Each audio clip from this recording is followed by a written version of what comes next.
adapté à vos besoins. Retrouvez nos meilleurs prix sur flypgs.com.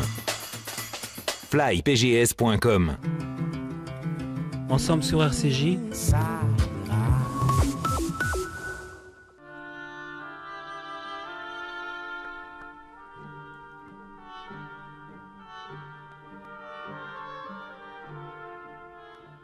L'esprit d'escalier, une émission d'Elisabeth Lévy avec Alain Finkielkraut, un partenariat RCJ Causeur. Bonjour à tous, bonjour Alain Finkielkraut. Bonjour. Il y a quelques mois, de bons esprits et même quelques mauvais poussaient un soupir de soulagement. Après l'élection de Donald Trump et la victoire du Brexit en Grande-Bretagne, le nuage populiste avait, comme celui de Tchernobyl, contourné les frontières françaises et par la même occasion celles de l'Europe continentale. Les Français avaient enfin décidé de rejoindre leurs voisins dans l'avenir radieux post-national que leur promettait Emmanuel Macron. Dans les rédactions convenables, on se réjouissait. Faute d'un champion à la hauteur, les ploucs, ou pour reprendre le langage présidentiel, les nationalismes étroits et les souverainistes de repli étaient rentrés dans le rang électoral, et histoire de calmer toute velléité de récidive, on pouvait toujours agiter l'épouvantail trumpiste. Et voilà que ce sont les Allemands dont on nous vante tant la modération et l'économie qui mettent les pieds dans le plat électoral en faisant de l'AfD le troisième parti du Bundestag. On peut donc se demander si, comme le pronostic de Denis Jambard, nous vivons et pour longtemps sous la menace du populisme, ou si, comme le croit un autre éditorialiste libéral, Éric Le Boucher, le populisme a échoué, ne serait-ce que parce que peuple, qu'il écrit entre guillemets, est, dit-il, un concept vide. Vous nous direz, Alain Finkielkraut, de quel côté vous vous rangez, et si nous avons le temps, je vous demanderai si vous pensez, comme Yvan Rioufol, que le président Macron nourrit ce populisme qu'il vomit. Mais pour commencer, Alain Finkielkraut, parlons de l'Allemagne. Comment qualifieriez-vous l'AfD, l'alternative pour l'Allemagne, et partagez-vous depuis lundi dernier, l'inquiétude générale à son sujet? Wir schaffen das. Nous y arriverons, martèle Angela Merkel depuis qu'elle a ouvert les frontières de son pays à 1 million de réfugiés syriens. Il est encore trop tôt pour dire si le pari sera tenu. Une chose est sûre, et je commence à vous répondre, ce pari a déstabilisé l'Allemagne. 90 députés de l'AfD, l'Alternative für Deutschland, un tout jeune parti né des frustrations et de l'indignation même provoquée par la politique de Mutti, viennent de faire leur entrée fracassante au Bundestag. Les admirateurs de Merkel ne sont pas pour autant ébranlés. Ce soubresaut, au contraire, renforce leur admiration. Ils ont conclu que le peuple, aucune fraction du peuple allemand n'est pas à la hauteur des grandes espérances qu'Angela Merkel et toute l'Europe éclairée avaient placées en lui. Il a déçu. Face à l'immense défi de l'hospitalité inconditionnelle, il a voulu secouer le joug de la mémoire et s'est donné le droit de redevenir méchant. Et méchant, est-ce que ça veut dire nazi? Au sens, disons, ceux qui commentent de cette manière les résultats des élections allemandes, évidemment, tirent cette conclusion. Oui, mais quand même, moi je vous pose la question à vous, c'est-à-dire que sont ces méchants-là? Certains signes semblent en effet valider cette interprétation. Oui. J'apprends dans le Figaro que pendant la conférence de presse donnée par l'AfD au lendemain de ce scrutin triomphal, Alexander Gauland, le grand inspirateur, s'est interrogé sur l'engagement de l'Allemagne en faveur du droit d'Israël à exister. Que Siegbert Drose, leader de l'AfD à Leipzig, s'est laissé prendre en photo au volant d'une voiture AH1818, un code pour Adolf Hitler. Que Wilhelm von Gottberg, élu en Basse-Saxe, cite dans un essai paru en 2001 un auteur italien de la mouvance néofasciste regrettant que la vérité juive de l'Holocauste soit sous protection légale. Je découvre qu'il y a dans ce parti d'anciens informateurs de la Stasi. Mais, parce qu'il y a un mais, d'un autre côté, Jacques Dion écrit dans Marianne, un journal peu suspect de complaisance pour les vieux démons, et Jacques Dion encore moins, qu'il y a quelques nostalgiques du Troisième Reich ici ou là, mais que l'AfD n'est en rien un parti néo-nazi. On ne trouve dans son programme ni éloge du parti unique, ni appel à renverser les institutions, ni exaltation, ni velléité génocidaire, ni exaltation d'une race supérieure. Et, plus important, dans un entretien que m'a fait lire le philosophe Jacques de Witt, qui vit une partie de l'année à Berlin, Mark Jungen, ancien assistant de Peter Sloterdijk à Karlsruhe, aujourd'hui coprésident de l'AfD de Bade-Württemberg, dit simplement que les nations européennes doivent remplacer la culture de l'autosuppression par la volonté de survivre. Alors, je fais une parenthèse, Sloterdijk s'est démarqué de son ancien assistant, ce que celui-ci a regretté, mais, dit-il, les livres de Sloterdijk sont là et parlent d'eux-mêmes. Il fait notamment allusion à son dernier livre remarquable sur une certaine postmodernité qui s'intitule Après nous le déluge, et en allemand Die schrecklichen Kinder der Neuzeit, les enfants terribles de la modernité. Je ferme la parenthèse. Donc, et quel est le cœur? Alors il faudrait peut-être commenter le cœur de l'idéologie de l'AfD. Justement, est-ce que c'est le cœur? En tout cas, quand il parle de la nécessité pour les nations européennes de remplacer la culture de l'autosuppression par la volonté de survivre, il n'y a rien d'hitlérien dans un tel programme, rien même de pan-germaniste. Plutôt qu'à la peste brune, il me fait penser à cette critique adressée par le grand historien allemand Thomas Nipperdey au patriotisme constitutionnel proposé en guise d'expiation éternelle à l'Allemagne par Jürgen Habermas. Je cite Nipperdey. « Ce rejet de la nation recèle une fatale propension à inculquer notre conscience non nationale aux malheureux qui sont encore dans un état de déplorable arriération. La germanité progressiste avancée post-nationale aurait donc une fois encore la charge de guérir le monde. Le rejet de notre nation est une réédition de la particularité allemande. Et voilà justement, dit-il, ce qu'il s'agit de dépasser. Je ne peux pas m'empêcher de vous demander une toute petite incise, parce que ça n'est pas une particularité allemande. Le président Macron ne cesse de dire que les nations doivent être dépassées. Non, mais ce qu'il veut dire par là... Et le rejet de la nation française... Non, il dit il y a une fatale propension allemande à, si vous voulez, une fatale propension à la supériorité. Et on passe donc d'une supériorité militaire à une supériorité morale, et nous voulons à nouveau incarner un modèle. Il dit non, il vaut mieux en revenir à une vision beaucoup plus modeste et normale de la nation, mais pour les adversaires de l'AfD, cette volonté de revenir d'un nationalisme agressif, missionnaire et toujours sûr de soi, au nationalisme normal de l'identité et de la préservation de soi, est elle-même hautement suspect. Là réside le péril nazi. Vous voyez, Nipperdey dit... Il y en a marre de l'Allemagne missionnaire. Et vous voulez dire que le messianisme, en fait, est du côté des adversaires de l'AfD? En tout cas, non. Il y a une sorte de... Ils disent que le nationalisme, même il n'y a pas de nationalisme normal. Le nationalisme de l'identité et de la préservation de soi est suspect. Là réside le péril nazi. Et dans un livre paru en France au moment, en pleine campagne électorale allemande, Caroline Emke, que le Seuil, son éditeur, présente comme une des grandes figures intellectuelles de notre temps, eh bien, elle affirme que, cette Caroline Emke, que l'inquiétude de certains de ses concitoyens pour la persévérance dans l'être de leur nation, pour ce que, justement, cette préservation de soi dont parlait Nipperdey, eh bien, n'est que le masque de la xénophobie et de la haine. Donc, pas la peine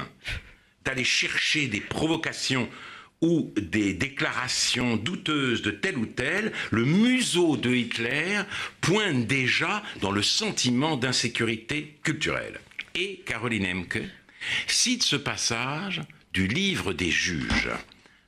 qui a été commenté notamment par Jacques Derrida dans son essai sur Paul Celan. C'est une philosophe, c'est une... Caroline Emke, je ne sais pas.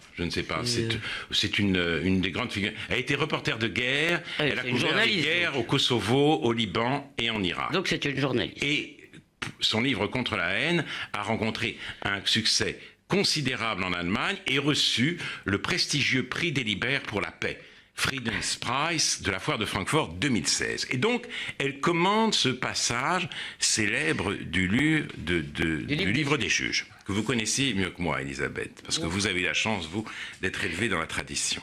Les gens de Galade et ceux d'Éphraïm se font la guerre. Galade s'empare des gués du Jourdain. Lors donc qu'un des fuyards d'Éphraïm disait « Je veux passer », les hommes de Galade lui demandaient « Es-tu d'Éphraïm » Et s'il disait non, il lui disait « Prononce donc Chiboleth ». Et il prononçait Cibolette, car il ne se réussissait pas à parler correctement. Alors, on se saisissait de lui et on l'égorgeait au gué du Jourdain.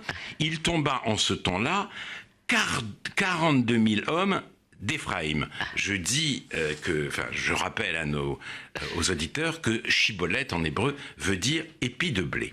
Et donc ça veut dire qu'un seul mot détermine qui a le droit de franchir le seuil, qui appartient et qui n'appartient pas à la communauté, qui est conforme et qui ne l'est pas. Et Caroline Emke commente, la vieille histoire de Chibolette est toujours pareille, car elle décrit tous les procédés arbitraires dont peuvent user les sociétés pour écarter ou dénigrer des individus ou des groupes isolés. À ceux qui lui objectent, qui lui objecteraient qu'on ne peut pas réduire à une affaire de prononciation la manière dont l'islam s'est introduit dans notre actualité et dont les mots hier inconnus de koufar, de djihad, de niqab, d'abaya, d'Allahu Akbar ou de salafisme ont envahi bien malgré nous, car nous avons vécu sans eux tranquillement, comment ils ont envahi notre vocabulaire quotidien. Caroline Emke répond, imaginez une page Facebook, un journal, une émission télévisée où les chrétiens seraient mentionnés exclusivement lorsqu'ils auraient commis un crime ou un délit et où chaque crime serait représenté dans un rapport causal avec sa religion. Comment ce schéma modifierait-il la perception ? Alors, Caroline Emke, qui a reçu donc le prix des libraires pour la paix. Des libraires pour la paix à Francfort, elle oublie quand même ici une différence essentielle. Les islamistes, qu'ils soient sécessionnistes ou conquérants, quiétistes ou sanguinaires, prennent le Coran au pied de la lettre. Oui. Ce rapport causal à la religion est là. L'islam littéral, cela donne le djihad, ou à tout le moins la rupture avec la société des infidèles. Et quand un catholique prend les évangiles au pied de la lettre, cela donne le pape François. Du Coran se déduit le djihad, des évangiles, l'hospitalité inconditionnelle ou le vir schaffen das de la protestante Angela Merkel. Alors, tous les musulmans, loin s'en faut, ne partagent pas ce littéralisme, mais ce qui nourrit l'insécurité culturelle des Allemands et de nombre d'Européens, c'est le sentiment que le littéralisme chrétien est la réponse la moins appropriée qui soit au littéralisme du monde musulman. Oui, très bien, juste peut-être une incise sur Chibolette dans la Bible. Je pense qu'il me semble que la prononciation est un moyen de distinguer, justement, oui. Mais elle n'est pas une condition. Oui, elle est un moyen de distinguer. De reconnaître. Oui, c'est ça. Elle a un moyen de reconnaître. Vous avez raison. C'est pas une condition. Voilà, vous avez raison. C'est-à-dire. Mais là, les gens disent. Les gens disent. D'ailleurs, il y a des syllabes. Je veux dire, en Israël, il y avait un moment où on disait, on reconnaissait comme, on se proposait comme ça de reconnaître des terroristes palestiniens comme ça parce qu'ils ne prononcent pas le B. Voilà. Donc ça c'est le Chibolette. Mais là elle en conclut que la seule différence entre Ephraim et Galate, c'est la prononciation. Oui, et voilà. C'est donc, juste voilà. Juste alors justement, Caroline Emke n'en démord pas. Adossée à son Chibolette, elle récite tranquillement le catéchisme de la bien-pensance. Tout cela s'est déjà produit, écrit-elle, la haine de l'étranger, l'exclusion de toute différence, les vociférations dans les rues, les graffitis qui se déchaînent, l'invention de l'entre-soi comme nation, comme peuple, et la fabrication de toutes pièces de ces autres qui doivent en être exclus, les déviants, les asociaux. L'idée selon laquelle des hommes étrangers importunent nos femmes et nos filles a elle aussi déjà existé. C'est une des affirmations de la propagande nazie. Les textes antisémites et les caricatures mettaient régulièrement en garde contre les juifs supposés assaillir les femmes allemandes. Voilà, je ferme la parenthèse et j'ajoute ceci. Dans une magnifique interview donnée à l'Express sur le nouvel antisémitisme qui frappe aujourd'hui la France, notamment après l'affaire de Livry-Gargan, Elisabeth Badinter supplie les autres Français de ne pas laisser les Juifs seuls face à ce phénomène. Mais pourquoi les Juifs sont-ils seuls ou presque seuls ? Presque seuls parce qu'il y a aussi quand même des intellectuels. Et vous avez signé une pétition vous-même au moment de l'affaire Halimi. Et Elisabeth Badinter, dans cet entretien, leur rend hommage.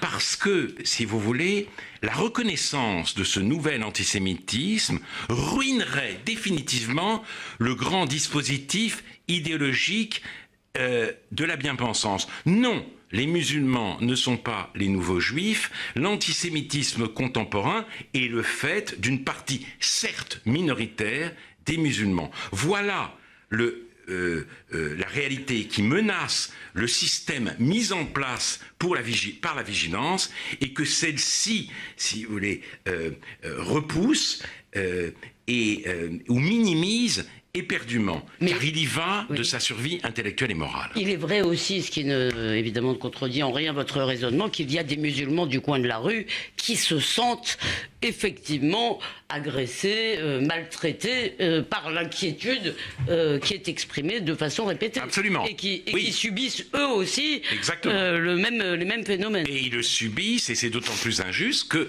cet antisémitisme n'est pas le fait des musulmans en général, mais comme le rappelle Elisabeth Badinter, d'une partie minoritaire d'entre eux. Alors, il n'est pas à exclure cependant que la nostalgie effrayante l'emporte à l'AfD sur la lucidité inquiète. Et ce serait le pire des scénarios possibles. La discussion publique se trouverait réduite alors à l'affrontement du politiquement correct et du politiquement abject, et comme en Amérique, ces deux délires se renforceraient l'un l'autre. Alors, on n'aura pas le temps, malheureusement, de discuter ça. Je vous invite à lire l'article que Mathieu Bock-Côté consacre à l'Amérique de Trump, parce qu'on appelle l'Amérique de Trump dans le prochain causeur. Et d'ailleurs, il arrive un peu à la même conclusion que vous, sans employer les mêmes termes. Il dit, finalement, l'extrême droite et l'extrême gauche, il parle de l'affaire de Charlottesville, se sont affrontés de manière terrifiante et ubuesque, comme si le pays était condamné à un affrontement entre le racisme et la haine de la nation, entre la nostalgie confédérée et le déboulonnage des statues. Exactement. Il dit exactement la même chose, oui, mais on peut en parler. Pas avec les mêmes prémices sur Trump, disons. Mais on peut en parler, on peut en parler, parce que le politiquement abject aux États-Unis, c'est quoi ? C'est le suprématisme blanc et le racisme qui frappe encore la communauté noire. Racisme parfois institutionnel. Le politiquement correct, qui a commencé avec la mise en cause des DWEMS, ces Dead White European Males, censés constituer à l'exclusion des minorités le grand patrimoine américain, ce politiquement correct s'épanouit aujourd'hui dans la critique de l'appropriation culturelle. Et j'en donnerai brièvement... Ça, c'est extraordinaire. J'en donnerai quand même brièvement 2 exemples, c'est très intéressant. La cinéaste Catherine Bigelow, celle qui a fait le film notamment Des mineurs, vient de réaliser Détroit, une reconstitution des émeutes raciales de 1967. Elle est animée des meilleures intentions. Elle veut montrer que la maltraitance des Noirs est un problème à la fois historique et systémique. Elle fait donc écho à la situation actuelle. Mais elle est coupable de s'être emparée de la souffrance viscérale des Noirs alors qu'elle est une femme blanche qui a grandi à San Francisco dans une famille bourgeoise et qui a fait ses études à Columbia. Et Évidemment, elle est donc l'objet... Ça limite les possibilités de l'art. Hein. Voilà, Ça, elle est donc sûr. l'objet exactement d'une campagne de dénigrement qui a affecté les résultats de son film au box-office américain. La même mésaventure est arrivée à Dana Schultz, une artiste peintre qui a exposé une toile reproduisant dans un style cubiste le visage défiguré d'Emmett Till, un adolescent noir lynché en 1955 pour avoir, disait-on, couché avec une femme blanche. Des activistes afro-américains ont reproché à l'artiste d'exploiter le spectacle de leur souffrance sans jamais en avoir fait l'épreuve. Après avoir appelé à la destruction de l'œuvre, ils se sont relayés chaque jour au musée pour en obstruer la vue. Et vous avez parlé l'autre jour d'Oxford, me semble-t-il, dans une émission. Non, j'ai parlé de Cambridge. De Cambridge. Non, de King's College. King's College à Londres, où des étudiants avaient obtenu qu'on retire les bustes des fondateurs blancs parce que ça offensait les minorités ethniques. Mais si vous voulez, l'antiracisme à son stade terminal renvoie chacun à sa race. Il coupe l'humanité en tranches, il devient une modalité du racisme et les Blancs sont soumis à cette double injonction spectaculaire, expier indéfiniment pour un crime auquel ils ne peuvent rien entendre. Mais cependant, une entente est possible entre les uns et les autres et elle se noue dans les campus contre Israël. Entre les uns et les autres, vous voulez dire c'est-à-dire les blancs à l'avant-garde du combat antiraciste et les Afro-Américains. Comme me l'a raconté un jour Saul Friedlander, l'historien, le mouvement Black Lives Matter et le mouvement BDS, boycott des investissements sociaux, se joignent, se coalisent sur les campus pour faire la vie impossible à tous ceux qui leur apparaissent comme des sionistes, c'est-à-dire comme l'incarnation du mal absolu. Et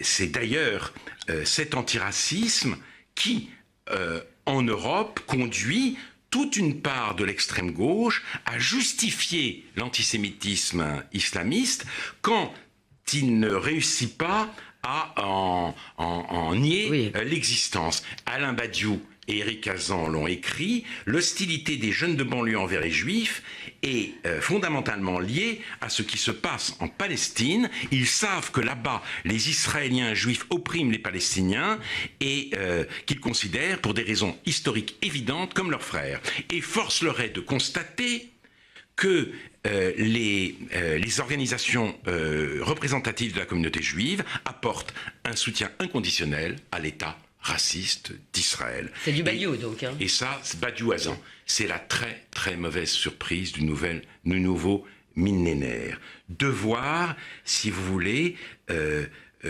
constater que le juif est la cible principale d'un certain antiracisme et devoir, quand on est juif ou quand on ne l'est pas, combattre cet antiracisme idéologique comme on combattait au XXe siècle les idéologies totalitaires.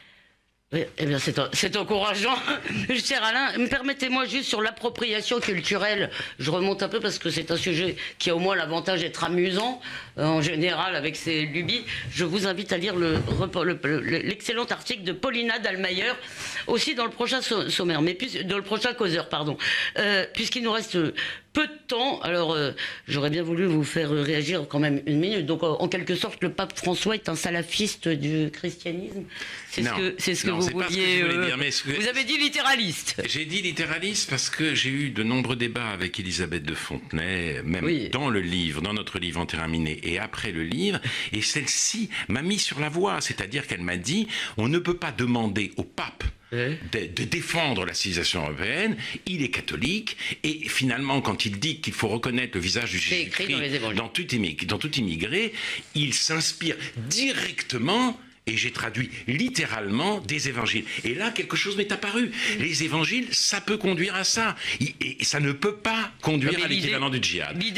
Quand c'est appliqué littéralement. Et moi, je reproche au pape, justement, cette vision purement littérale. Et heureusement, d'ailleurs, je veux dire, et les juifs et les chrétiens ont cessé depuis longtemps d'avoir une lecture, quand bien même ils l'auraient déjà eu d'ailleurs, d'avoir une lecture littérale de ce qui est écrit dans leur livre. Mais un mot tout de même qui va nous amener en France, parce que vous avez peut-être zappé volontairement un des aspects qui nourrit le populisme malgré tout.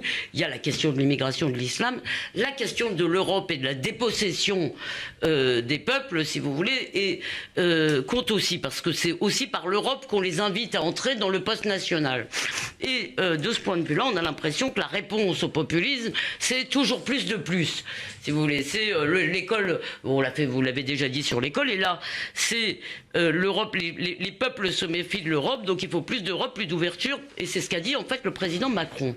Et c'est là que je voulais vous amener, même si les choses sont différentes en France et en Allemagne, dans ce que vous disiez, dans la façon dont on méprise le nationalisme, ou la nation dans sa forme bénigne et non pas dans sa forme agressive, existe aussi en France. Mais bien sûr, et d'ailleurs, dans la polémique qu'il a cru bon d'entretenir avec les intellectuels qui avaient osé le critiquer, Macron a dit qu'il n'avait rien produit de plus renversant depuis Délus, qu'il n'était que des éditorialistes, et il lui a opposé la figure, justement, de Jürgen Habermas. Mais premièrement, je récuse le terme de populisme pour cette volonté de remplacer la culture de l'autosuppression par la volonté de survivre, présente dans de nombreux peuples européens et parmi certaines élites européennes aussi. Ce que je constate, effectivement, avec ce toujours plus de plus, c'est que l'Europe, aujourd'hui, par beaucoup, c'est vécu simplement comme une bureaucratie compliquée qu'il faut améliorer, qu'il faut réformer et rien d'autre. Et d'ailleurs, je remarque que les admirateurs du discours de Macron prononcé à la Sorbonne, et que les europhiles les plus convaincus de Jean Quatremer, le journaliste au philosophe Jean-Marc Ferry, ont les yeux rivés sur Bruxelles.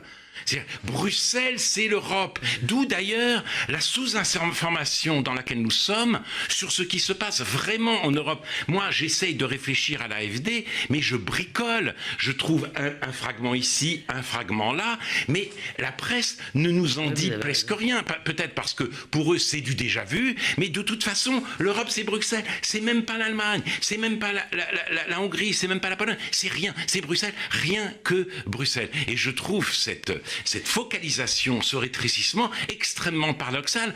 Plus on nous parle d'Europe, moins on est au courant de ce qui se passe en Europe dans la diversité des nations européennes. Et plus, j'imagine, c'est ce que quand vous dénoncez l'abandon de la civilisation européenne, il passe peut-être par la bureaucratisation du nom et de l'idée d'Europe. Bon, cher Alain, merci tout de même de nous permettre d'échapper à cette déprimante alternative entre populisme et politiquement correct. Je voudrais faire une petite précision, parce qu'on m'a reproché de changer, ou plus exactement d'être passé de l'esprit de l'escalier à l'esprit d'escalier. Alors je l'avoue, je plaide coupable, mais les deux se disent, et j'ai choisi la deuxième finalement parce qu'elle me plaisait plus, mais voilà. Et l'académicien que je suis vous absout de tout péché contre la langue. Mais excusez-moi, je voulais demander.